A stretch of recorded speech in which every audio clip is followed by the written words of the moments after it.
letih lesu. Berkat Tuhan satu-satu hitunglah, kau niscaya kagum oleh kasih-Nya. Berkat Tuhan mari hitunglah, kau kan kagum oleh kasih-Nya. Berkat Tuhan mari hitunglah, kau niscaya kagum oleh kasih-Nya.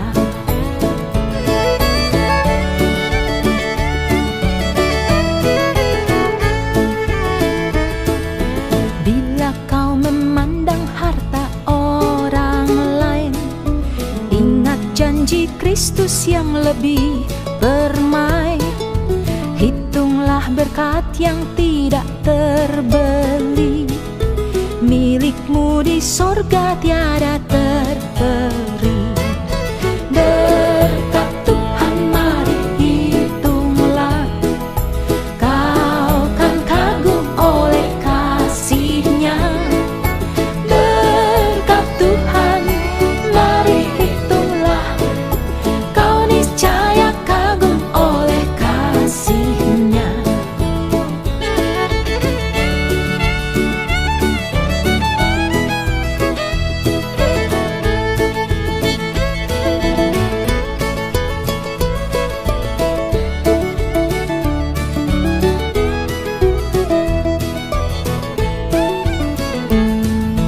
Dalam pergumulanmu di dunia, janganlah khawatir, ada Tuhanmu.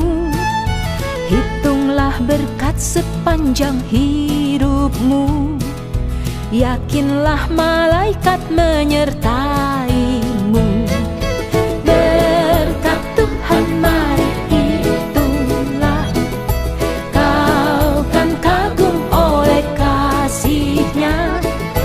Berkat Tuhan mari hitunglah, kau niscaya kagum oleh kasih-Nya.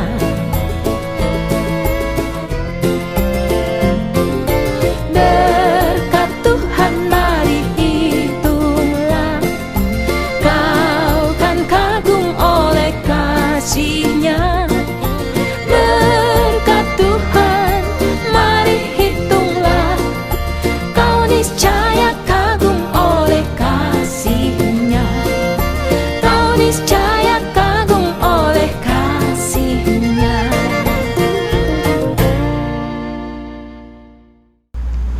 Selamat pagi Ibu Bapak Saudara yang dikasihi Tuhan. Kembali berjumpa di persekutuan doa pada saat ini.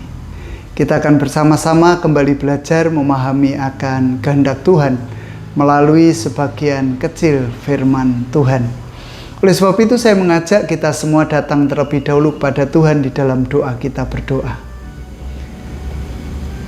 Tuhan Allah Bapa di dalam surga, saat ini kami bersama-sama tundukkan diri di hadapan Tuhan, mengucap syukur akan setiap berkat, karunia, kesetiaan, penyertaan yang Tuhan kerjakan dalam kehidupan kami. Semalam Kau menyelimuti kami dengan kasih-Mu, dan pagi hari ini Engkau membangunkan kami dengan kekuatan baru, dengan aroma baru, dengan kehidupan yang baru, kekuatan yang baru, yang semuanya berasal dari Tuhan. Oleh sebab itu kami bersyukur ya Allah, karena kesempatan itu masih Engkau sediakan bagi kami, untuk kami kembali belajar, memahami akan karya dan kehendak Tuhan bagi kehidupan kami. Biarlah kami boleh mendengar, kami boleh menyimpan setiap perkara dalam hati kami, dan akhirnya coba untuk melakukan di dalam kehidupan sehari-hari. Hamba-Mu yang hendak menyampaikan firman, Tuhan akan pakai mulut, bibir, lidah, dan pemikirannya untuk boleh berkata-kata sesuai dengan kehendak Tuhan sendiri. Menyerahkan waktu ini sepenuhnya dari awal sampai akhir ke dalam tangan kuasa-Mu. Hanya di dalam nama Tuhan kami Yesus Kristus kami berdoa. Amin. Ibu bapak saudara yang kasih Tuhan, pagi hari ini kita hendak bersama-sama belajar dari Matius 5 ayatnya yang ke-14 sampai 16. Matius 5 ayat yang ke-14 sampai 16 demikian. Kamu adalah terang dunia. Kota yang terletak di atas gunung tidak mungkin tersembunyi. Lagi pula orang tidak menyalakan pelita lalu meletakkannya di bawah gantang, melainkan di atas kaki dian sehingga menerangi semua orang di dalam rumah itu. Demikianlah hendaknya terangmu bercahaya di depan orang, supaya mereka melihat perbuatanmu yang baik dan memuliakan Bapamu yang di surga. Demikian pembacaan saya, dan yang berbahagia tentu kita semua yang mau mendengar, memelihara firman Tuhan, bahkan melakukan dengan setia dalam kehidupan sehari-hari. Hosiana, amin. Ibu bapak saudara yang dikasih Tuhan, perkenankan saya mengulang bagian yang ke-16 yang menjadi sentral, titik pusat di mana kita hendak menggumulinya dengan baik.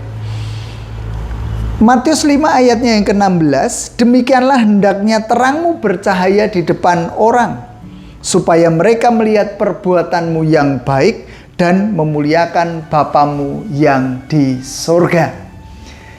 Ibu bapak saudara yang dikasih Tuhan, ngomong-ngomong nih, apa sih yang dinilai dari orang ketika melihat kualitas kehidupan orang lain atau kebahagiaan orang lain?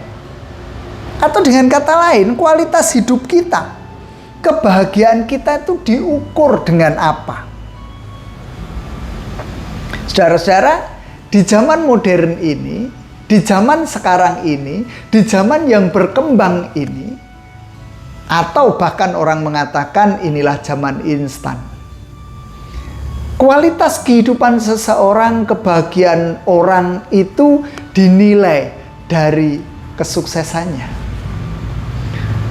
Sukses dalam hal apa? Sukses dalam hal berumah tangga, sukses dalam hal pekerjaan, sukses dalam mendidik anak, sukses dalam membesarkan mereka, sukses dalam membiayai kehidupan anak-anak.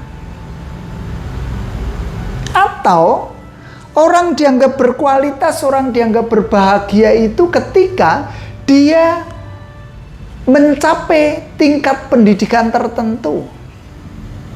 Ya, kalau zaman sekarang ini nampaknya S2 itu hal yang wajar-wajar saja. Dulu ketika saya masih SMA, yang dikejar adalah S1. Ketika saya sudah selesai S1, masuk ke Purbalingga, ternyata ada peraturan baru, orang-orang diminta untuk sekolah S2 yang dibiayai oleh pemerintah dan sebagainya. Mungkin nanti pada akhirnya ketika orang semuanya menjadi profesor, bisa menemukan temuan-temuan baru setelah mereka menyelesaikan S3-nya. Akhirnya dijadikan guru besar, akhirnya jadi profesor. Itulah kualitas kehidupan manusia. Wah, hebat ya. Ternyata dia sudah bisa mencapai titik tertinggi dari sebuah institusi pendidikan. Atau orang dianggap berkualitas, orang dianggap berbahagia ketika bisa membenahi kehidupannya, membenahi dirinya, mempertahankan kemudaannya, mempertahankan kecantikannya, mempertahankan kegantengannya. Sehingga orang akan berkata, wah, umure wis 50 kok iki ketok kaya SMP. Atau, loh, sudah tua kok pipinya belum berkerut. Loh, sudah berusia senior tetapi kok rambutnya masih hitam. Wah, berkualitas. Memiliki kualitas nih.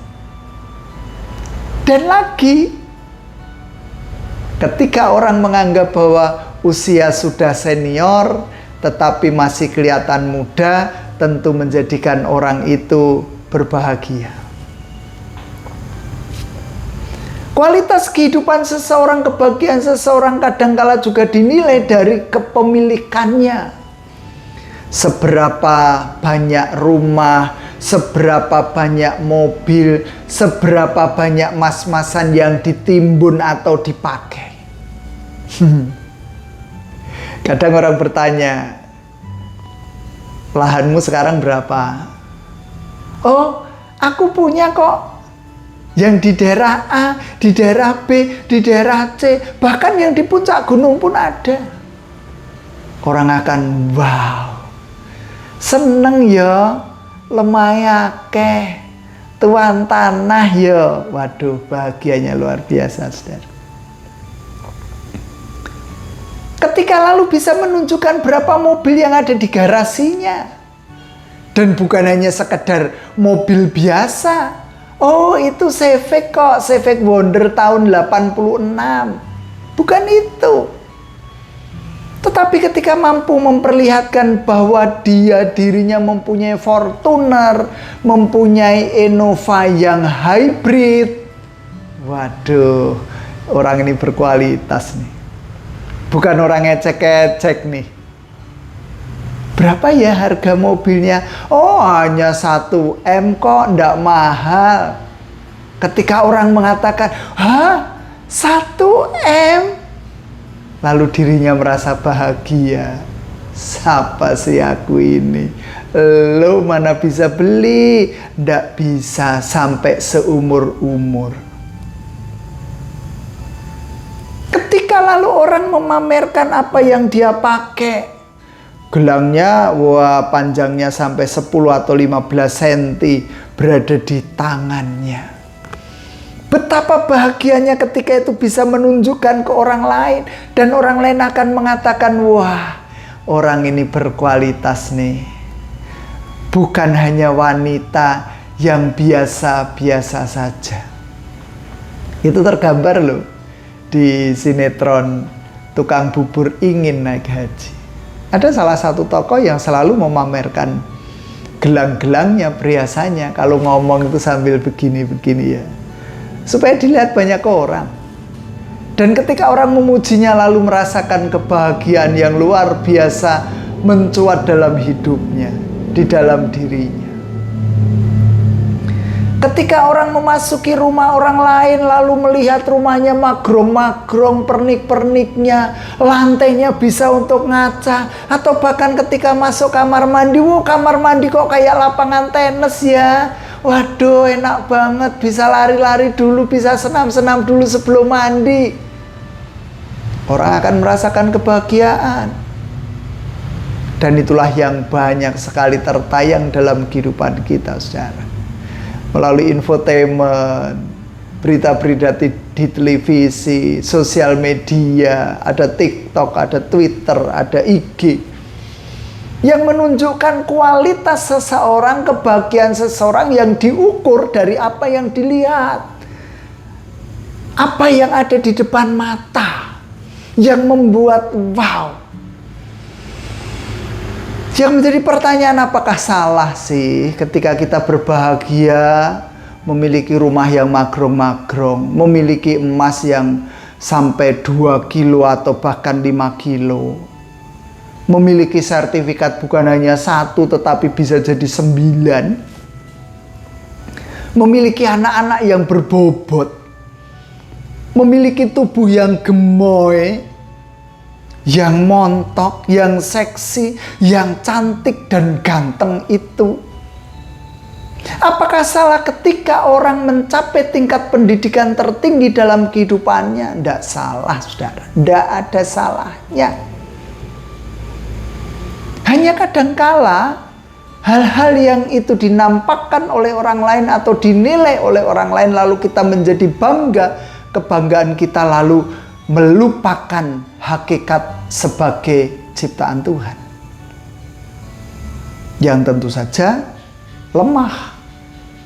Sepandai-pandainya manusia, setinggi-tingginya jabatan seseorang, sekaya-kayanya manusia, akan tetap terbatas kehidupannya. Oleh karena itu kita dibawa kepada Matius 5 Saya tidak memulai dari ayat yang ke-13. Karena sebenarnya kalau Lembaga Alkitab Indonesia membingkai perikop ini adalah garam dunia dan terang dunia. Ayat 13 membicarakan garam itu. Tetapi saya lebih cenderung mengambil ayat yang ke-14 sampai ke-16 yang berbicara tentang terang. Dan dikatakan di awal ayat 14 saja, di sana sudah dikatakan kamu adalah terang dunia. Hidup kita itu diidentikan dengan terang, bukan kegelapan. Dan terang itu nampaknya unsur yang begitu penting dalam kehidupan kita. Ya, kita bisa membandingkan bagaimana orang hidup dalam gelap dan bagaimana orang hidup dalam terang. Walaupun memang ada teori yang mengemuka bahwa tidur dalam kondisi gelap itu akan lebih sehat ketimbang orang tidur dalam kondisi terang. Iya. Tetapi ketika orang beraktivitas, ketika orang mulai bekerja, ketika orang berkarya, ketika orang melek, bangun, seharusnya memang terang itu dibutuhkan, bukan kegelapan. Karena ketika gelap, manusia tidak bisa melakukan apapun juga. Dia akan berjalan dengan kedandapan, dengan gerayang-gerayang. Ya, kalau yang digerayangi itu pintu, gagang pintu. Lah kalau yang digerayangi itu adalah ular, bukankah lalu kita kecokot ular, bisanya masuk ke tubuh kita, lalu malapetaka itu mendatangi kita. Sehingga dibutuhkan terang. Dan nampaknya kita sebagai umat ciptaan Tuhan yang mempercayakan diri kepada Yesus Kristus itu diidentikan dengan terang, bukan gelap. Yang lalu dijelaskan dalam ayatnya yang ke-16 ini, demikianlah hendaklah terangmu bercahaya. Artinya terang yang ada di dalam diri kita itu berfungsi dengan baik. Jangan hendaklah kita menyimpan terang itu untuk diri kita sendiri. Tetapi di ayat yang ke-15 diletakkan di atas kaki Dian. Ya, teringat masa lalu itu loh. Yang pada zaman jadul kita harus mompa petromak. Lalu petromak itu kan tidak diletakkan di bawah, tetapi mesti digandulke toh. Supaya apa? Supaya terang itu menerangi seluruh ruangan, kan gitu toh. Demikian pula dengan kehidupan kita. Ketika Tuhan mengatakan terangmu bercahaya, demikianlah hendaknya terangmu bercahaya di depan orang. Artinya terang yang ada di dalam diri kita itu mampu menerangi orang lain. Dengan apa? Dengan kebanggaan yang nampak tadi. Dengan cara ria, dengan cara kesombongan, keangkuhan kita. Hendak. Oke, bahwa semuanya itu diperlukan dalam kehidupan kita. Menjadi sebuah kebanggaan dalam diri kita, tetapi bukan untuk ditonjol-tonjolkan, bukan untuk lalu menjadi titik pijak bahwa orang dianggap sukses atau orang dianggap bahagia, berkualitas hanya gara-gara itu. Lebih lanjut, Matius menuliskan orang dinilai berkualitas hidupnya, orang dianggap berbahagia ketika di dalam dirinya yang ada terang itu memancarkan, menyinarkan terang itu di hadapan orang. Sehingga orang itu melihat cetone gitu loh. Melihat ini loh, kok kelihatan gitu, nampak. Sopo ya wong kuwi. Kita perlu menampakkan itu. Dan yang diidentikan dengan terang itu lalu dilanjutkan supaya mereka melihat perbuatanmu yang baik ternyata itu. Perbuatan-perbuatan yang baik bukan hanya sekedar yang engkau miliki, tetapi perbuatanmu itu loh. Perbuatan itu lebih banyak, lebih sering dirasakan, bukan dimek, kan gitu tau. Kalau perbuatan itu kan tidak nampak ya. Kalau tadi kecantikan oke lah, kecantikan itu kan nampak tetapi bisa diraba juga, halus kulitnya. Punya emas tentu bisa diraba, tetapi kalau baik perbuatanmu yang baik, itu adalah sifat. Terang itu. Terang itu perbuatan baik. Yang itu perlu dinampakkan di hadapan orang sehingga orang itu bisa melihat dan merasakan tentu saja. Kalau saya membahasakan seperti itu, bukan hanya dilihat oleh orang, tetapi juga dirasakan oleh orang. Terus lalu yang dimaksudkan dengan perbuatanmu yang baik itu yang seperti apa? Secara sederhana saya mengatakan, dan Rasul Paulus pun mengungkapkan sebagaimana tertuang dalam Galati 5 ayatnya yang ke-22, 23 yang kita semua sudah tahu itu. Ada apa dengan Galatia 5, 22, 23? Di sana terletak buah roh. Itulah terang. Lalu kalau itu disandingkan atau dikontraskan dengan kegelapan, tentu kegelapan itu ada pada ayatnya yang ke-19, 20, 21. Perbuatan daging itu lebih cenderung berada dalam posisi kegelapan. Sedangkan 22, 23 di dalam Galatia 5 itu menunjukkan tadi, inilah terang. Inilah perbuatanmu yang baik itu. Sehingga orang mampu merasakan, mampu melihat apa yang ada di dalam diri kita. Ada kasih. Kasih bukan hanya memberi loh ya. Kasih bukan hanya ngepopok loh ya. Kasih itu bukan hanya sekedar menuruti semua keinginan, enggak. Kasih itu bisa ngitik, bisa nyelentik. Bisa memberikan peringatan, memberikan teguran. Memberikan sapaan hangat. Begitu loh. Kalau orang utang, orang nyaur, kita membiarkan, apakah bisa dikatakan kasih? Ya kasih uang sih. Tetapi ketika orang ngutang dan tidak bisa nyaur, tentu ada peringatan-peringatan, ada teguran-teguran. Ini loh yang bentuk kasih. Ngomongmu apa? Ngomongmu ki utang, orang jaluk. Sehingga yang kowe ki orang jaluk tidak meminta, tetapi kamu nembunge utang kuwi kudu nyaur. Yen kowe utang sesuai dengan perhitungan, tetapi kalau nembungnya 100, bisa jadi toh saya memberinya 50 atau 25. Tetapi kalau hutang 100, biasanya ya sudahlah dikasih 100. Karena harapan bahwa itu akan kembali. Tidak mendidik ketika kita meminjamkan lalu tidak kembali, ya wis ora apa-apa.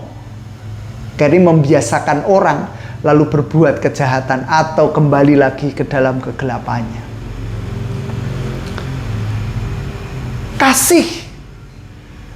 Kasih itu memiliki empati juga.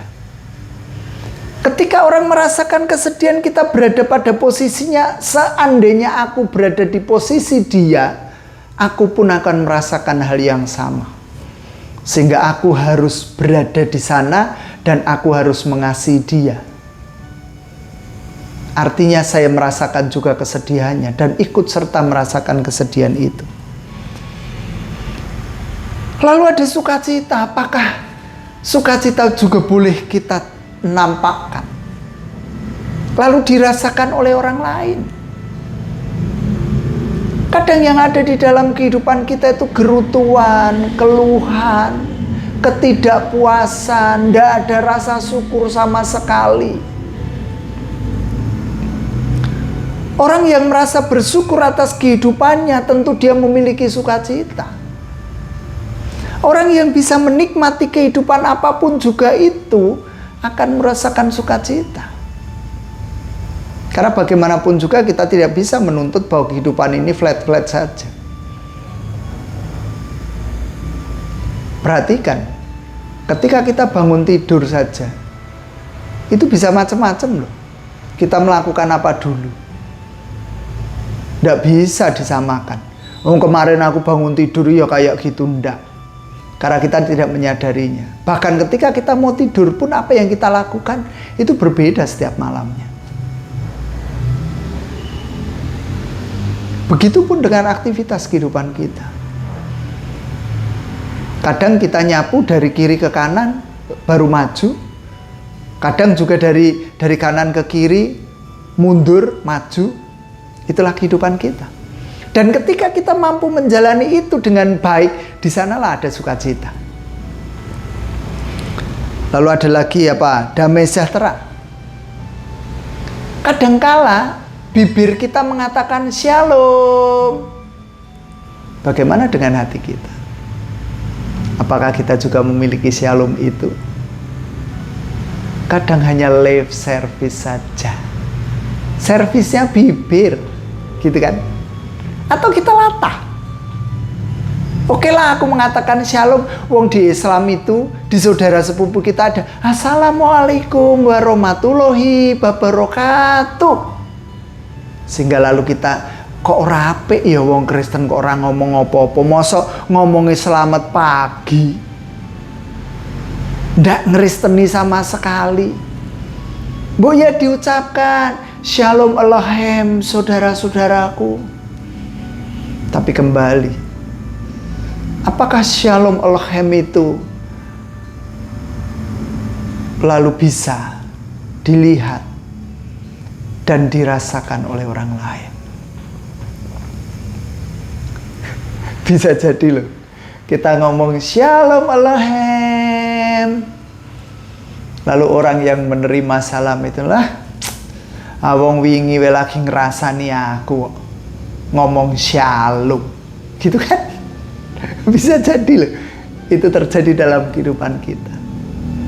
Sebenarnya hati kita busuk, tetapi mulut kita mengatakan shalom Aleichem. Karena kebiasaannya memang itu. Sehingga orang akan mencemooh kita. Teori. Gitu ya. Oke. Lanjut lagi. Kesabaran. Apakah kesabaran itu bisa dilihat dan dirasakan orang? Kadang-kadang enggak, saudara. Kita itu kadang gerusa-gerusu, kesusu gitu ya. Suruh ngantri aja, aduh capeknya luar biasa. Suruh nunggu kontrol, obat aja, aduh itu pun juga membutuhkan kesabaran kita. Kadang lalu kita mencari-cari, tahu ada enggak ya orang dalam ya yang bisa bantu aku ya, gitu kan. Kita lebih senang didahulukan kan. Dan kita senang ketika orang lain sabar sedangkan kita tidak sabar. Hati-hati dengan itu. Lalu kemurahan. Kita punya tetapi kita kekeh untuk memberi. Jangan salah, saudara. Kalau kita kekeh, percayalah Tuhan juga akan kekeh sama kita. Kebaikan bukan hanya sekedar baik tetapi kebaikan. Tulus dari dalam hati kita. Bukan pencitraan. Ternyata pencitraan itu bisa lama juga loh. Bisa bertahan 5 atau 10 tahun. Setelah itu kelihatan boroknya. Bisa jadi kan gitu tak? Bisa jadi. Lalu kesetiaan, kelemah lembutan, penguasaan diri. Apakah kita bisa menguasai diri? Yang itu bisa dilihat dan dirasakan oleh orang. Penguasaan diri itu misalnya saja kita nyupir ya. Di jalan tuh kan ada banyak banget godaan gitu. Kadang-kala kita ngomel-ngomel sendiri loh itu. Lampu merah, kelamaan ngomel. Ijo sebentar kemudian merah ngomel. Di depan kita ndak jalan-jalan ngomel. Di depan kita ndak jalan-jalan lalu kita ngebal-ngebel terus. Berkaitan dengan penguasaan diri. Kembali, apakah segala sesuatu yang kita miliki, yang kita dapatkan boleh kita banggakan, boleh kok. Tetapi yang lebih penting daripada itu adalah ketika kita memancarkan terang yang ada di dalam diri kita, sehingga semua orang melihat kebaikan kita, perbuatan baik kita, dan bisa merasakan perbuatan baik kita itu. Karena bagaimanapun juga kembali kita diingatkan, kita hidup oleh Dia dan kepada Dia. Artinya kita hidup, kita lahir diberkati oleh Tuhan, dan kita pun harus menjadi berkat. Sehingga layak ketika di dalam kehidupan kita lalu muncul ungkapan atau pertanyaan, mana terangmu?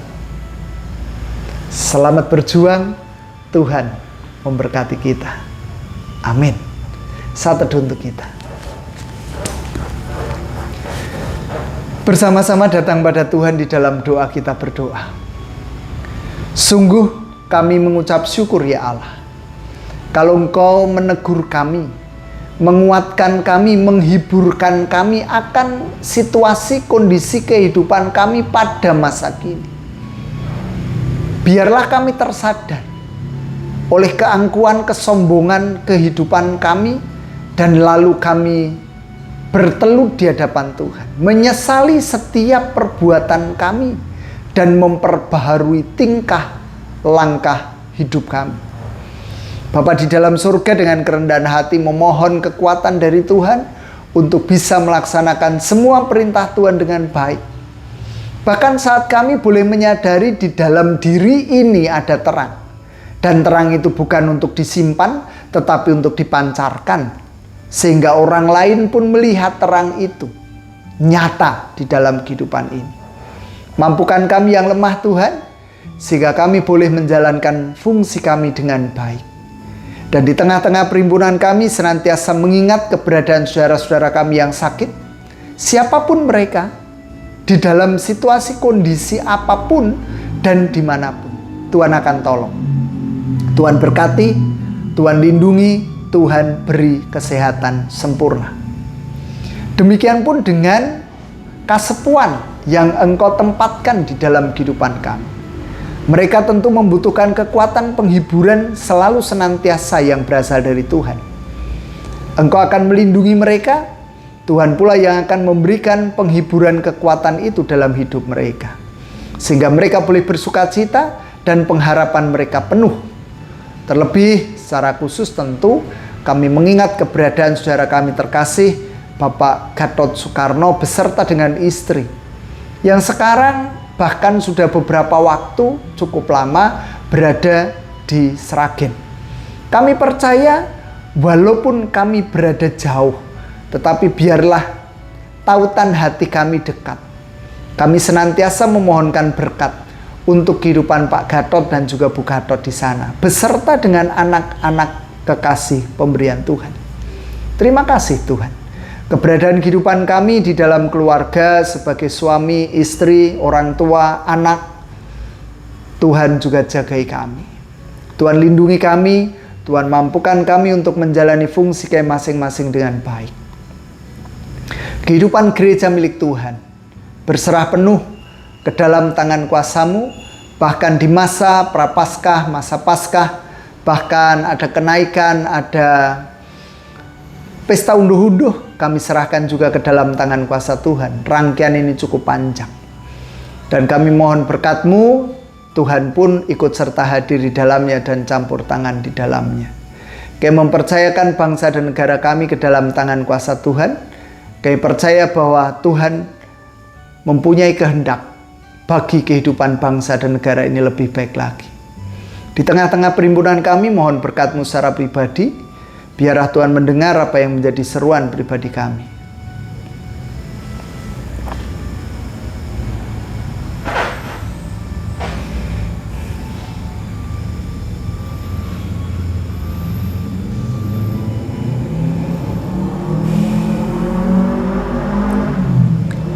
Kami menyadari ada banyak dosa, pelanggaran, kesalahan di hadapan Tuhan, mohon pengampunan. Sebentar lagi kami hendak mengakhiri persekutuan ini. Tuhan akan mengawal kehidupan kami hingga sampai Maranatha. Terima kasih Tuhan, kami boleh mengakhiri ibadah kami dengan damai sejahtera-Mu. Inilah sahabat-sahabat kami yang kami naikkan demi nama Putra-Mu yang tunggal, Tuhan kami, Yesus Kristus. Amin. Demikian Ibu Bapak Saudara yang bisa kita lakukan bersama pada pagi hari ini. Biarlah Tuhan terus menopang kehidupan kita sehingga kita dimampukan untuk memiliki semangat juang, terus berubah mengarah kepada kebaikan. Tuhan memberkati kita semua. Amin.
menjadi begitu cemas.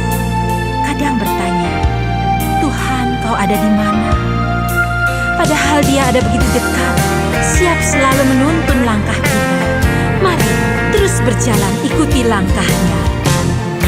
Waktu imanku mulai goyah, dan bila jalanku hampir sesat, ku pandang Tuhanku penebus dosa. Ku teguh sebab Dia dekat. Tiap langkahku ku tahu yang Tuhan pimpin ke tempat tinggiku diantarnya, hingga sekali nanti aku tiba di rumah Bapa surga yang bakal. Dalam Tuhan saja harapanku, sebab di tangannya sejahtera. Bukannya Yerusalem yang baru, kota Allah suci mulia. Tiap langkahku ku